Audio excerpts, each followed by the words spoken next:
मुद मंगलमय पूजनीय संत समाज,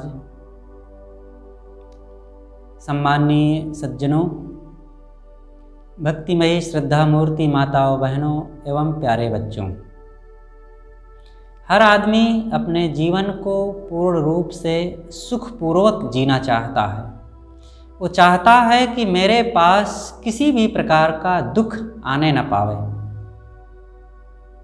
तो दुखों से हम कैसे बचें और पूर्णतः हमारा तन और मन कैसे सुखी रहे, हम कैसे स्वस्थ रहें, इनके लिए क्या उपाय हैं। आइए इन्हीं विषयों पर हम थोड़ी सी कुछ चर्चा करते हैं। इन विषयों पर 5 बातें हैं, कैसे हम स्वस्थ रहें।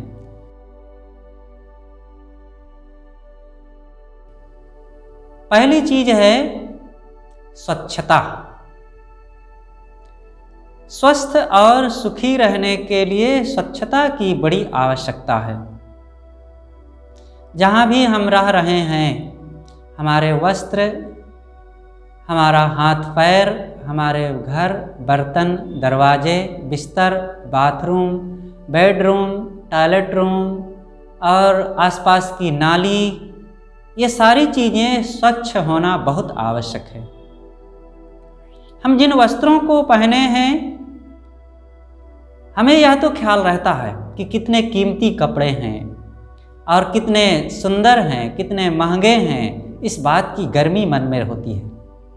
हम दिखाना चाहते हैं कि हम इतने धनी हैं, लेकिन जो पहने हुए कपड़े हैं कितना स्वच्छ हैं, कितने पवित्र हम रखते हैं, इसका ख्याल नहीं रखते।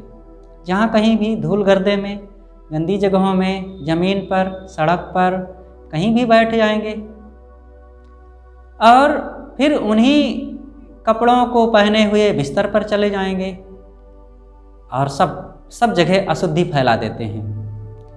और फिर वही गंदगी शरीर में के अन्य अंगों में, वही हाथ से उनको टच करना और फिर कहीं आँख में लगाना, कहीं मुख में लगाना, ये सब भीतर की गंदगी बाहर और बाहर की गंदगी भीतर प्रवेश करा देते हैं और इससे जो है अनेक प्रकार के रोग उत्पन्न होते हैं। हमारे मन की असभ्यता जाहिर होती है। इसलिए अपने वस्त्रों को साफ रखें, जहाँ कहीं भी ना बैठें, उचित स्थान पर बैठें और यत्र तत्र बैठ करके समय की बर्बादी, कपड़े को गंदे करना और फिर उस गंदगी से अनेक रोगों को आमंत्रित करना, ये सब उचित नहीं है। इसको करने में बहुत विद्या, शिक्षा की, धन की जरूरत नहीं है या इसमें बड़ी मेहनत नहीं पड़ती है, बल्कि इससे हमारी बहुत सारी मेहनत घट जाती है, बहुत सारे खर्चे घट जाते हैं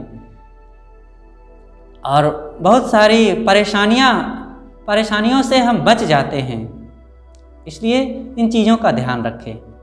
हम गंदे पैर से अपने बिस्तर पर, भंडार तक, घर में जहाँ कहीं ना पहुँचें।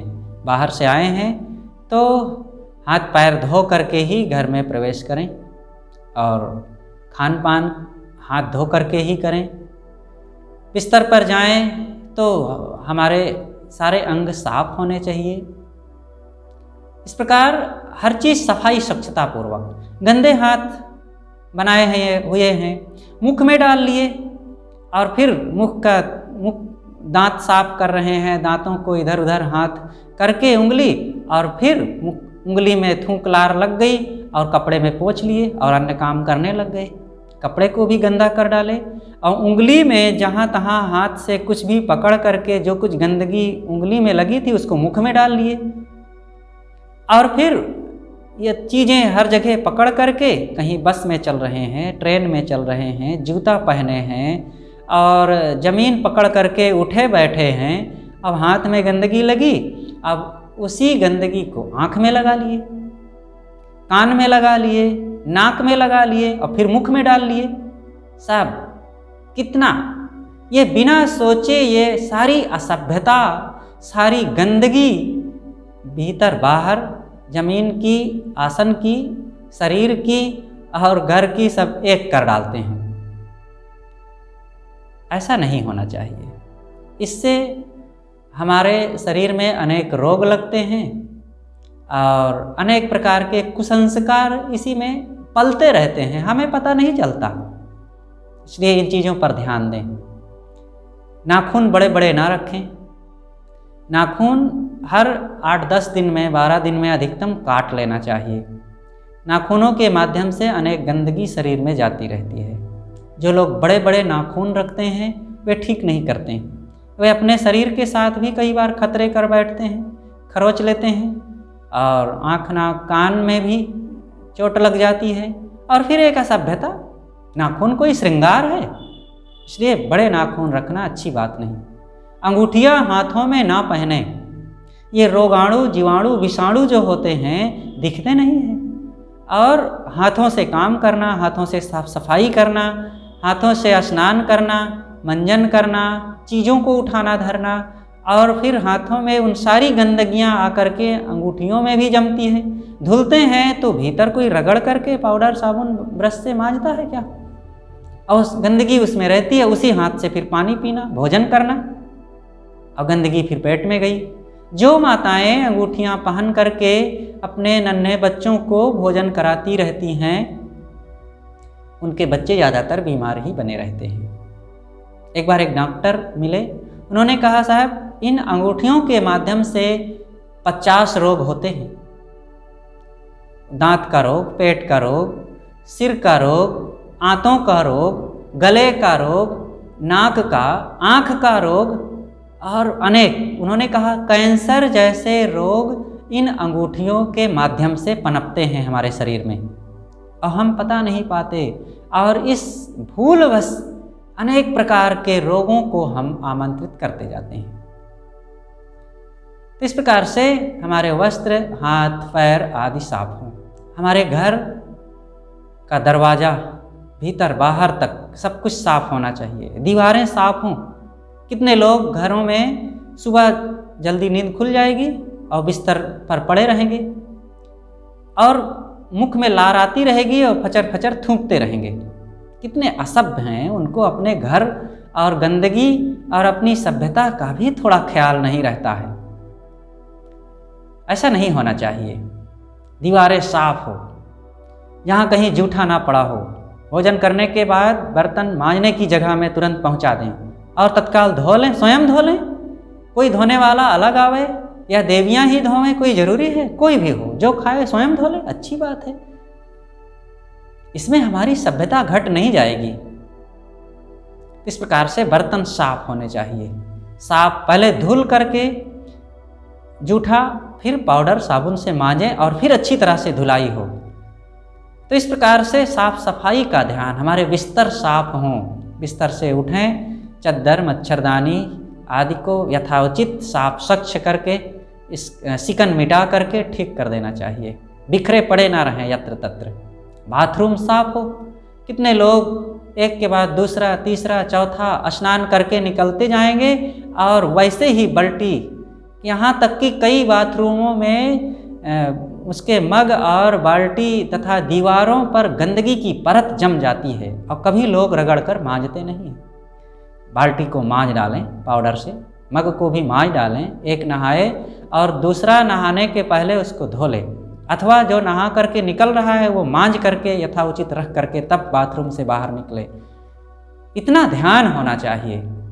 शौचालय जाएं तो जहाँ तहाँ छीछा लेदर करके पशु की तरह ना चले आवें। जब आप अपने शरीर को वहाँ साफ करने गए हैं तो यह भी ध्यान रखें कि जिससे आपका शरीर साफ हुआ है तो शौचालय को भी साफ रखें, वहाँ भी ठीक से पानी डाल दें। और स्नान करने का समय है तो उसको ब्रश से, हाथ से रगड़ करके, चमका करके निकलें और बाहर आकर हाथ धो लें, स्नान कर लें। इससे आपकी तौहीनी नहीं हो जाएगी। ये आपके गर्व की बात है कि आप इतना पवित्रता पसंद करते हैं। इस प्रकार से सफाई, स्वच्छता शौचालय आदि की भी होनी चाहिए। आपका किचन रूम में बजबजाते ना हो चीज़ें। चाय बना करके वहीं छोड़ दिए हैं, मक्खियाँ भिन भिना रही हैं। सब्जी अमनिया किए हैं, छिलके पड़े हुए हैं। फल अमनिया करके छिलके छोड़ दिए हैं, पड़े हैं घंटों घंटों, वहीं मक्खियाँ भिन भिना रही हैं। ये ठीक नहीं है। सब चीज़ या बाकायदे रखे हों, सफाई स्वच्छता होनी चाहिए और गंदगी आसपास नहीं होनी चाहिए। नाली आपके दरवाजे से बह रही है, घास कचड़े और अनेक प्रकार की गंदगी वहाँ पड़ी है, बजबजा रहे हैं, मच्छर बढ़ रहे हैं, ये ठीक नहीं। वहीं से आप 20 बार 50 बार दिन भर में आते जाते हैं, तो आप साफ रखिए उसको, आपका वो रास्ता है। ये ना सोचिए कि ये सरकारी रास्ता है। हमारे भारतवर्ष की तो ये सभ्यता बन गई है कि घर का कूड़ा कचरा निकाल कर रोड पर फेंक दो और वहीं से कचर करके जब भी बाल बच्चे छोटे बड़े नर नारी 20 बार 50 बार वहीं से आवे जाएं। ये हमारा फूहड़पन है, ऐसा नहीं होना चाहिए। कूड़े कचड़े उसकी जगह पर डालें और हमारे आसपास भीतर से बाहर तक, तन से मन तक सब कुछ साफ स्वच्छ होना चाहिए। तो ये पहली चीज़ है कि स्वच्छता, सुखी रहने के लिए इस नियम का पालन होना चाहिए। सद्गुरु श्री अभिलाष साहेब इन स्वच्छता के बहुत बड़े उदाहरण हैं, जिन्होंने उनके विचारों को, उनको जीवन को देखा है निकट से। निश्चित है उसका जीवन, उसका विचार कुछ अलग होगा ही, अगर नहीं है तो फिर वो देखा भी नहीं है। इसलिए हम इस स्वच्छता को अच्छी तरह से समझें। इन बातों को और समझने के लिए बहुत बातें हैं, लेकिन अभी हम ज़्यादा विस्तार नहीं करेंगे। सुखी रहने के लिए दूसरी चीज है खान पान। हमारा खान पान सही हो। भोजन सबको करना पड़ता है, लेकिन भोजन कैसे करना चाहिए इतना बहुत कम लोगों को ख्याल होता है। कई लोग तो भोजन करने बैठेंगे, बिना हाथ धोए जा कर के बैठ जाएंगे। ये ठीक नहीं, हाथ तो धोना ही चाहिए। अगर आप कहीं से चल कर के आए हैं, जूता उता पहने थे तो पैर भी धो लो। आराम से बैठ कर के हाथ पैर धुल कर कुल्ला आदि करके, और आपका चेहरा साफ हो, मुख साफ हो, और फिर भोजन में बैठें। पालथी मार करके बैठें तो अति उत्तम है। अगर किसी को डाइनिंग टेबल कुर्सी पर बैठना है, कोई बात नहीं, आज का ये कुछ ज़माना ही बदल गया है, लेकिन सफाई स्वच्छता से खाएं। एक हाथ से खाएं, एक हाथ से मक्खियाँ उड़ाते रहें, एक हाथ साफ रखें। कई लोग दोनों हाथ से रोटी तोड़ेंगे, दोनों हाथ से पकौड़ी तोड़ेंगे और दोनों हाथ से सब्जी उठाएंगे। ये कोई खाने का तरीका है? इतना ज़्यादा रोटी कड़ी तो नहीं है। एक हाथ साफ रखिए। आपको एक हाथ से कुछ अचार उठाना पड़े, नमक लेना पड़े और कुछ लेना देना पड़े, कहीं खुजलाना पड़े अपने शरीर में और किसी को कुछ देना पड़ जाए, तो एक हाथ साफ रखेंगे तो कम से कम दूसरे को भी पवित्रता प्रदान कर सकेंगे, अपने शरीर के अंगों को साफ रखेंगे। अब दोनों हाथ से रोटी तोड़ रहे हैं, दोनों हाथ अशुद्ध कर लिए, अचार लोग ला करके धर दिए, अब उसी जूठे हाथ से आप निकाले, अपने में ले लिए, दूसरे को दे दिए, बचा हुआ अचार फिर किचन में पहुंच गया और फिर रोज का जूठा, आपका सारा चीज़ जूठी हो गई। घर का खाने लायक अचार भी नहीं रह गया है, नमक भी नहीं रह गया है खाने लायक, क्योंकि आप जूठे हाथ से सबका स्पर्श कर चुके हैं। तो ऐसी चीज़ें ठीक नहीं, ये खाने का तरीका बदलना चाहिए। एक हाथ से खाएं। मनुष्य को ये ध्यान रखना चाहिए, और इस बात की असावधानी बहुत लोगों में होती है। शिक्षित से अशिक्षित सब एक समान हो जाते हैं, और बच्चे से बूढ़े तक सब वैसे होते हैं। बदले भाई, ऐसी चीज़ें बताने वाले कम लोग होते हैं। माता पिता भी बच्चों को नहीं बताते, खुद वैसे खाते पीते हैं, फिर वो बताएंगे क्या? इसलिए अपने भोजन में बदलाव करें। किस ढंग से खाएं, क्या खाएं? भोजन में दाल चावल साग सब्जी फल फूल मेवे मिष्ठान दूध दही घी आदि अवश्य खाइए, काम भर का संतुलित जो रुचे पचे सब खाइए, लेकिन सफाई स्वच्छता के साथ धुल करके समय से पवित्रता पूर्वक बना करके और पवित्र जगह में बैठकर पवित्र हाथों से पवित्र विचार से खाएं। अच्छी बात है। बिना भोजन किए किसी का काम नहीं चलता। जीवन निर्वाह के लिए भोजन आवश्यक है, लेकिन अब खाने के नाम पर आप तंबाकू खा रहे हैं, बीड़ी पी रहे हैं, अंडा खा रहे हैं, मांस खा रहे हैं, शराब पी रहे हैं। ये गलत चीज़ें हैं। इससे आपको क्या मिलता है?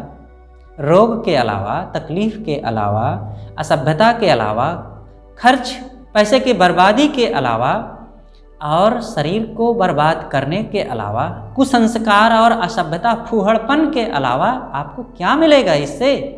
मन की इच्छाओं की भट्ठी और आप प्रदीप्त कर रहे हैं। इसलिए इन चीज़ों को छोड़ें। इनके खाने से आपके बच्चे भी शुरू कर देंगे और वे भी खाने पीने लग जाएंगे। ये कोई ज़रूरत नहीं है हमारी, ये केवल मन की इच्छा है। और इस नशे में, लत में, बुरी आदत में फंस जाना और ऐसे स्वभाव के शिकार हो जाना हमारे जीवन की हार है।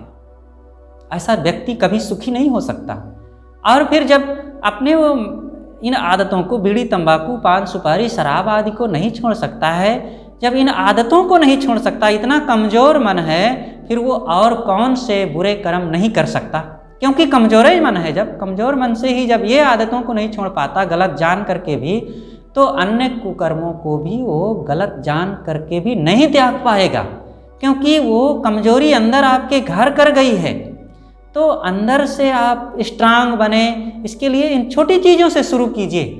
इस तंबाकू को छोटा मत मानिए, गुटखा को छोटा मत मानिए, नहीं तो आपको भीतर से कमज़ोर करके खोखला बना देगी और आपको कहीं ना कहीं, कभी ना कभी जरूर किसी बड़े गड्ढे में गिरा देगी, दोष, दुर्गुण और दुष्कर्मों के, कि जहाँ पर गिर करके केवल दुख, पश्चाताप और रोने के अलावा कुछ नहीं मिलेगा।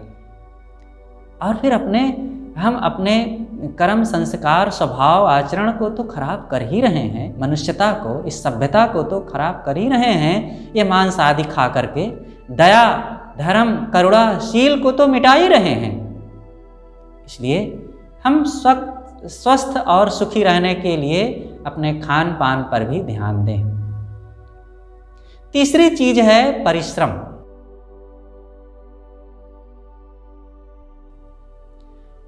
सुखी रहने के लिए हर मनुष्य को परिश्रमी होना चाहिए। आलसी व्यक्ति कभी स्वस्थ नहीं होता। वो अपने शरीर को निष्क्रिय बना लेगा, उसके हाथ पैर अंग जाम हो जाएंगे और वो पड़ा रहेगा, तो वो स्वस्थ हो ही नहीं सकता। और फिर आलसी व्यक्ति अपने घर परिवार में कलह से बच नहीं सकता।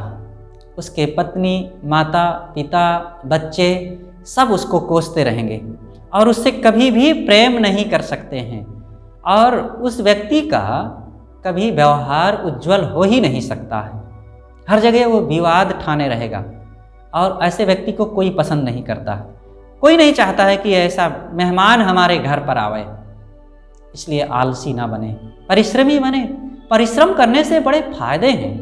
सबसे बड़ा फायदा यह है कि आप जहाँ भी रहते हैं, जब सेवा परायण रहते हैं, कर्मनिष्ठ रहते हैं, कर्तव्यशील रहते हैं और सब समय सक्रिय रहते हैं, तो काम हो जाता है। बहुत छोटे काम से लेकर बड़े बड़े काम भी सब आनन फानन में हो जाते हैं, व्यवस्थाएं अच्छी हो जाती हैं। फिर लोग आपको पसंद करेंगे, आपका व्यवहार बड़ा अच्छा रहेगा। जहाँ रहेंगे आपको लोग चाहेंगे, मानेंगे, इससे आप खुश रहेंगे और आपका मन सदैव निश्चिंत, प्रसन्न, निर्भय रहेगा। सबसे आप फिर मीठा बोल सकेंगे, आपसे लोग मीठा बोलेंगे और फिर अंदर से आपको बड़ा संतोष महसूस होगा। और धन धान्य से, घर मकान दुकान से आप संपन्न हो जाएंगे, आपके बच्चे संपन्न होंगे, आपका बुढ़ापा बढ़िया से बीतेगा। और फिर ऐसा ही व्यक्ति भक्ति, सत्संग, सदाचार में भी आगे लग सकेगा। वही ग्रंथ पढ़ सकेगा और वही संत गुरुजनों की सेवा भी कर सकेगा और वही संयम, सदाचार भी कर सकता है। वही अपने मन इंद्रियों को साध भी सकता है। परिश्रम बड़ी काम की चीज़ है। इसलिए अगर आप रोगी नहीं हैं, रोगी को भी अपने ढंग से जो कर सके कुछ परिश्रम कर लेना चाहिए। और फिर आप हाथ पैर, आँख, नाक, कान हर अंग से स्वस्थ हैं, फिर आपको चुपचाप बैठे रहना ये कदापि शोभा नहीं देता है। इसलिए आपको प्रसन्न होना, बहुत परिश्रमी होना बहुत आवश्यक है। चौथी चीज है सदुपयोग।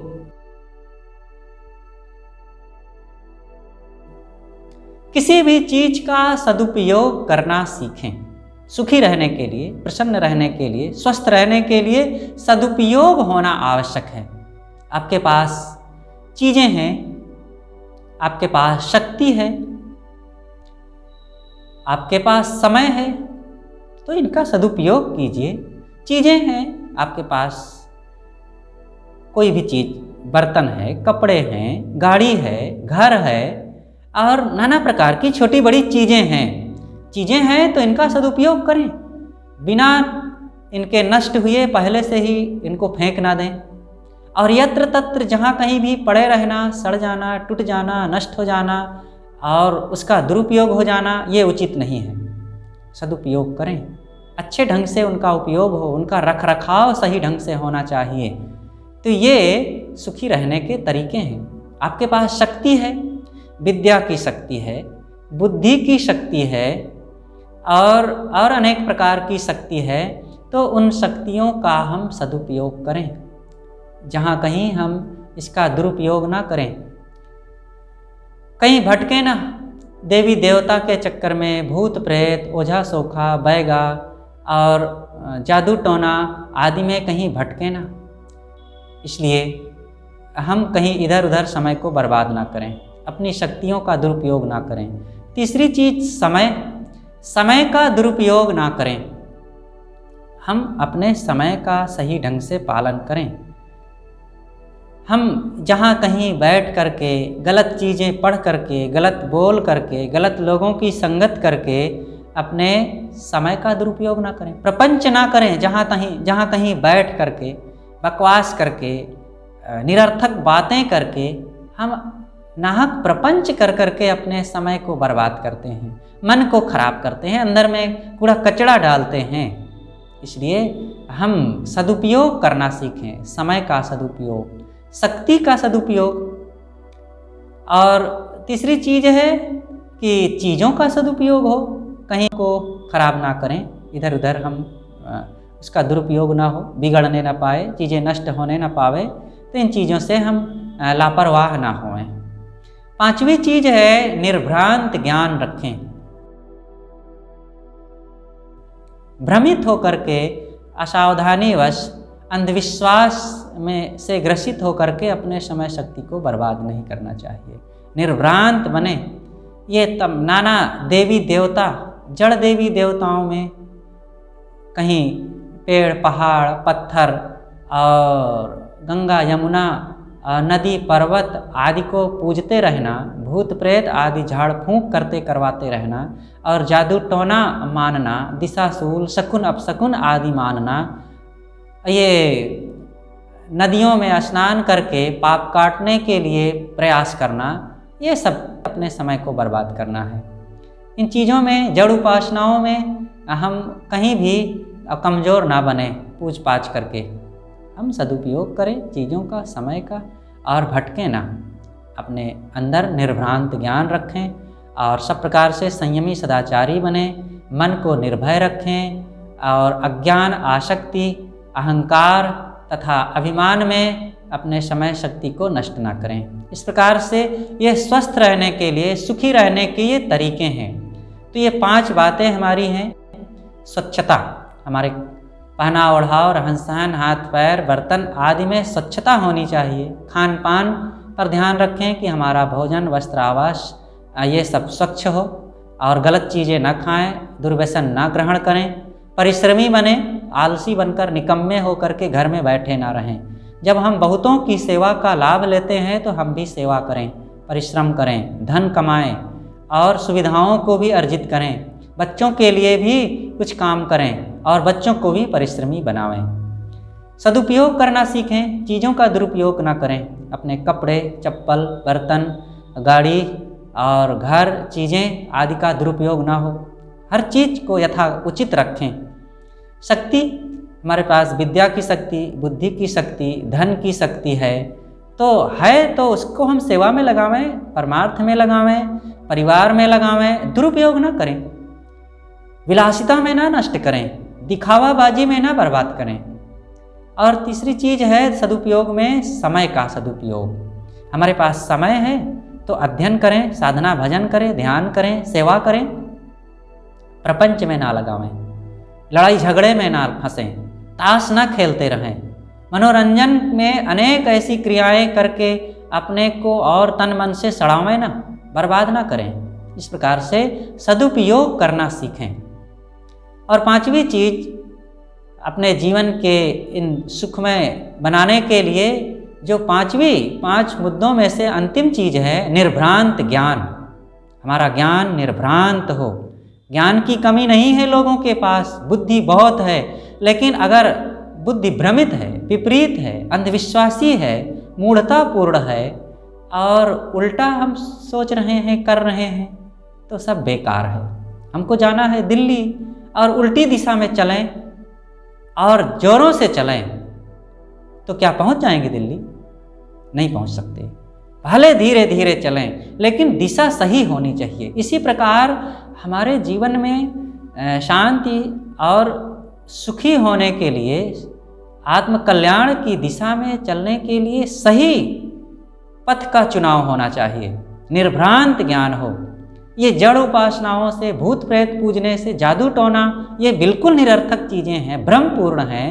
और ऐसे भटके हुए मूढ़ लोगों ने समाज को बहुत गुमराह किया है। और विचारवान बने, कारण कार्य की व्यवस्था है। संसार में बिना कारण के कार्य नहीं होता। इस विज्ञान की कसौटी से आप कसना सीखिए चीज़ों को और घटनाओं को। जब इस बात को सीख लेंगे तो आप भी एक अपने जीवन के वैज्ञानिक बन जाएंगे। फिर कहीं आपको भटकना नहीं होगा। और ये पंडे पुजारी, ओझा, सोखा, बैगा, तांत्रिक और ये गुरु लोग जो कहलाने वाले भटके खुद हैं और स्वयं को भटकाने का ठेका जो ले रखे हैं, आपको फिर दिग्भ्रमित नहीं कर पाएंगे, आपको इस अज्ञान के खाई में ढकेल नहीं पाएंगे। इसलिए हम सच्चे गुरुजनों की संगत करके विवेकवान बने और बुद्धि, विवेक, विचार का सहारा लें। कारणकारी की व्यवस्था की जो वैज्ञानिक युक्तियां हैं, इनको जीवन में अपना करके आत्मकल्याण की ऊंचाई पर चढ़ें। यही सच्चे मानव जीवन का लाभ है। और इस ढंग से जो जीवन को जीता है वही आत्मसंतोष प्राप्त करता है और उसी का जीवन धन्य होता है। बस अपनी बातें मैं यहीं पर समाप्त करता हूँ। आपने हमारे इस वीडियो में 5 बातें देखा, सुना और इसको आप अपनावें और हमारे इस वीडियो को लाइक भी करें और कबीर आश्रम कौशाम्बी हमारे इस चैनल को सब्सक्राइब भी करें। साथ साथ अपने लोगों में भी इसका प्रसारण करें। बस अपनी बातें में आप सबको बहुत बहुत धन्यवाद देते हुए यहीं पर समाप्त करता हूँ। बस।